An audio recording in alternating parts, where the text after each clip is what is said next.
Alrighty, welcome back, everyone. We just talked about some of the teams to watch as Cinderellas, possibly for the group of 5 teams that could make their way into the playoff this year and maybe, just maybe, make it through that first round. But it would be a very tall order to do that. But let's get into the final segment here. I wanted to get closer to, as we get closer to the season, I wanted to break down some of the players that I'm watching very closely, maybe some players that if they don't play well, you can come back and make fun of me. It's always fun for all of us. So we'll break that down. We have a couple of guys that I really, really like going into this season. Some are a little bit off the beaten path. Some you might very much know very well, but I want to break down these guys. And I think the guy I want to start with is someone we talked about yesterday. Haynes King is a guy that I think it's not nearly the respect that he deserves for what he did a season ago at Tech. I talked about him a bit yesterday. I think I can't be higher on this kid. The college football world gets so caught up in arm strength and arm talent and what's your 40 time and how tall are you and how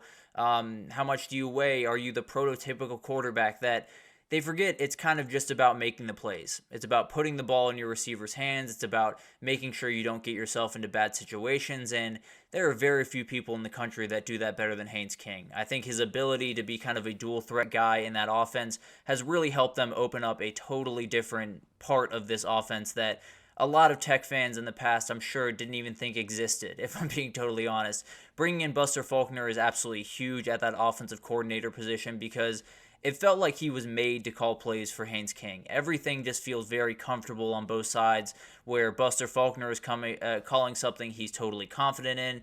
Haynes King is, when it's called, he feels totally confident that he can deliver it, and he delivers it way more times than he doesn't. So I think his ability is just incredible. His running ability is one of those things that it kind of reminds me of Stetson Bennett in a way where he gets on the field, you don't expect him to be able to hurt you with his legs, and then all of a sudden he's 30 yards downfield. So I think he's going to be a very, very dangerous player in a number of ways. That was a huge reason why they were third in the ACC in total yards. They were the only team in the ACC from a year ago that averaged over 200 yards passing and rushing.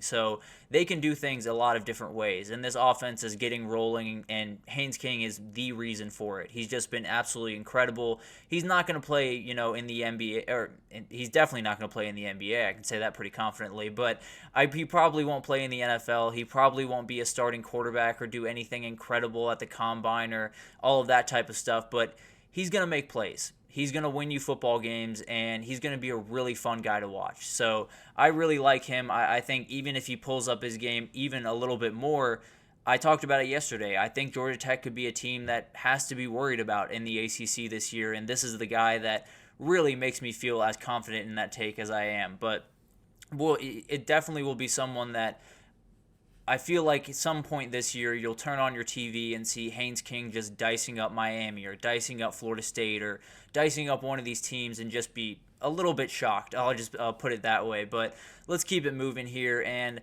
I want to talk about Cam Cook here for a second. Cam Cook has been, I think he would be all over the place right now. Everyone would be talking about this kid, but he did get injured towards the end of last year and wasn't able to play out the end of the season and didn't necessarily get as much run as probably they would have liked to give him, if I'm being totally honest, looking back on it. But they definitely have the ability to have a huge run game, and it's this guy right here. That's the reason. He is shifty, but still physical. He's kind of, I don't want to make this comparison because it's very lofty for this kid, but when I'm watching him play, it's kind of a Bijan Robinson type player where he's going to juke you out, but then if you do have to, meet him with a stiff arm, it's not going to be great for you either. So I think he has an ability to just be an incredible running back. When you look at TCU, they need an elite run game. That's the way Sonny Dykes works. That's the way every elite offense around college football works is if you don't have a run game, you don't have a pass game, and you don't have an offense. That's just the reality.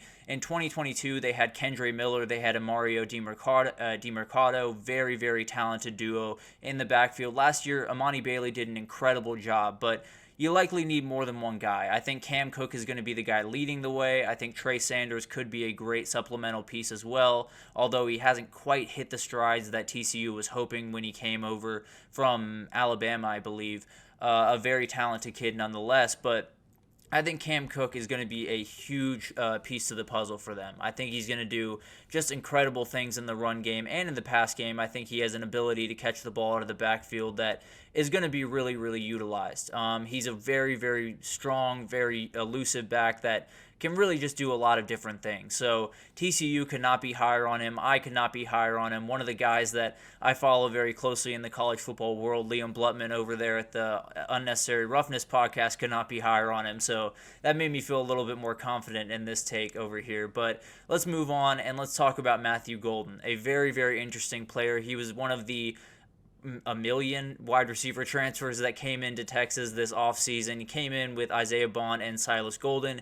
He's coming in from Houston, and he is a fantastic player. When I look at this wide receiver room for Texas, I think there's a ton of remarkable players. The talent level is not lacking by any means, but there are two guys, in my opinion, that can totally transform what this wide receiver room can be, and it's Matthew Golden and it's Ryan Wingo, a freshman that's coming in that has really turned some heads and might be the starter, frankly, when you come to week one. Those are the A.D. Mitchells of this group, the guy that can, do the things that maybe some of these other speedsters just can't do quite as well, and they totally opens up the offense. I mean, you remember, in 2022, it was a lot of Xavier Worthy, and it made it a little bit easier to game plan for. But when you add someone like A.D. Mitchell, who is dangerous all over the field, it makes it a little bit easier to kind of open up some passing lanes for the other guys. And I think Matthew Golden's going to be that guy. Also, one of the big things for Matthew Golden is he lives where Quinn Ewers lives, which is mid-range passing. When Quinn Ewers is passing between 10 and 20 yards, you can almost guarantee it's going to be completed. The guy is absolutely money. Now, down the field passes are a little bit tougher, and hopefully he takes a step forward there. But the reality is when he's in between 10 and 20 yards, it's about 90% completion. It's absolutely insane what he can do, and that's exactly where Matthew Golden's going to be in this offense. He's going to be right in the middle playing those, third down, just hitches 10 yards up the field, maybe a little dig route, 15 yards up the field, whatever that looks like.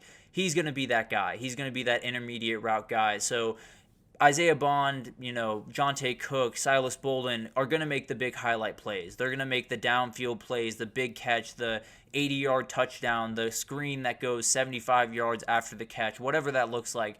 They're going to make those plays. Matthew Golden is going to make pretty much everyone else. He's going to make a ton of big-time plays for this team. Frankly, I would not be surprised if he led them in receiving this upcoming year because I think he's going to get a ton of targets. I think he's going to get a ton of work, and he might be the second or third guy in a progression, but when the other two guys are running, maybe screens or drags or just shorter to the line of scrimmage routes, they could be covered at least earlier on in that process, and then you find your way to Matthew Golden. He's very sure-handed. I think of this group, Matthew Golden's the one that can totally transform this offense. So very much like him, but let's move over to the defensive side of the ball and talk about Jalen Walker. This is a guy that I just love. He reminds me so much of Trayvon Walker, where it's just an absolute pure athlete coming off the edge. Not necessarily the most technically proficient pass rusher in the world, but when you're just looking for pure athleticism, he is very towards the top of the list when we talk about college football players. He can do just incredible things. I think he's going to have a huge year for probably 20 different reasons, but the number one in my mind is he's not even the best edge rusher on this team. Micah Williams is going to be the guy that gets a ton of attention, gets some doubles from some guards, and definitely pulls offensive linemen that direction. That means Jalen Walker is going to have some free pass to the quarterback, or at least have some one-on-ones where he can just feast on right tackles. So I'm very excited to see what he can do. I absolutely love his energy. He's someone that you can put on a money down type unit where it's a third and long and you need a sack. He will definitely be in on those plays. But also you can play him in the middle of the field as a middle linebacker. You can drop him back in coverage. You can play him just in the flat. You can play him in coverage. You could have him run with a running back. He can do things on the football field that not everyone can do. And it's really, really a special thing to watch. And I think he might not necessarily be a guy that totally lights up the stat sheet at the end of the day, but he is going to be a guy that shows you his versatility. He is going to be a guy that makes a number of plays. He could be even a double-digit sack guy, although I think that might be a little bit lofty, but the reality is he's going to make a ton of plays, and he's going to make them in ways that you might not even notice because he's playing such good coverage or because he locked it down so quickly that they didn't even run the play that direction. So he's going to do things that might go a little bit under notice, might go a little bit under the radar with Michael Williams and Malachi Starks and all the guys on that defense kind of stealing the spotlight, but he's going to get his. I almost promise you that. He's a really, really remarkable player, and I think UGA usually morphs these type of players into just absolute beasts. I think this is the year that it happens for Jalen Walker. And then finally, Davison Igbinosun is a very fascinating player to me. He came over to Ohio State, I believe, in the 2023 offseason from Ole Miss, finally found his place to seemed like the place that he wanted to be all along. That was kind of the talk around him when he did transfer over, that he kind of wanted to be at Ohio State from the get-go, but just didn't work out in the short term for his high school recruitment. But this is kind of the Jalen Walker problem all over again, if I'm being totally honest. When we talk about this back end, it's all about Denzel Burke, Caleb Downs, Lathan Ransom, but Igbinosun is going to be the player that defines this back end in my mind. They have plenty of really talented players, and I think Igbinosun doesn't necessarily need to be an absolute lockdown guy to be very successful or for this defense to be successful, but the reality is he can be a lockdown guy, and if he is, there's no defense that's going to come close to this Ohio State defense. If he has the ability to, he's usually going to get the wide receiver 2 on the team because you have a guy like Denzel Burke. They're going to avoid him at all costs, and they're going to try to throw your direction. You're going to get plenty of opportunities to make some plays, and this guy's really tough, especially at the line of scrimmage. He's someone that's going to play press coverage and is going to kick you off your line pretty quickly and definitely mess up your route very early on. So I think this is a very interesting player where you have all this talent around him where, you know, Denzel Burke and Caleb Downs, they're first-round picks. There's no two doubts in my mind about that. Lathan Ransom is going to be a high-round draft pick. Davison Igbinosun definitely could be and probably will be with the way that I'm expecting him to play this year. He is long, he is athletic, he can play the pass and the run, can do just so many incredible things on the football field, and he's the 4th best guy in this group. So I think when you look at this group, if the cornerback 2 in Igbinosun can be attacked, then they're going to, be able to be exposed from time to time, and it could lead to a loss or two on Ohio State's schedule because the margins are so thin. If you have a guy over there that's just locking down everyone that's in front of him, no one's going to be able to pass against this team, at least not consistently. So it'll be fascinating to watch. I really like this kid. I think he's going to have a huge year, and I think when you show up to play Ohio State, just plan to run the ball a lot and hope that works, although it might not work there because they have a really good defensive line. But Ohio State's just absolutely loaded. But I think on the defensive side of the ball, if Davison Igbinosun plays A+ or even B+ football, it's going to be scary how good this defense is. But I really do like all those guys. I think all of them have a ton to gain from this upcoming year, and maybe, won't be NFL players. Maybe you won't light the world on fire. Haynes King is probably the best example of this person, but they're going to play really good college football. And those are the guys that I like. I'm not necessarily super concerned about what they're going to do 5 years from now in the NFL. I'm more concerned about what they're going to do this year for their team in college football. So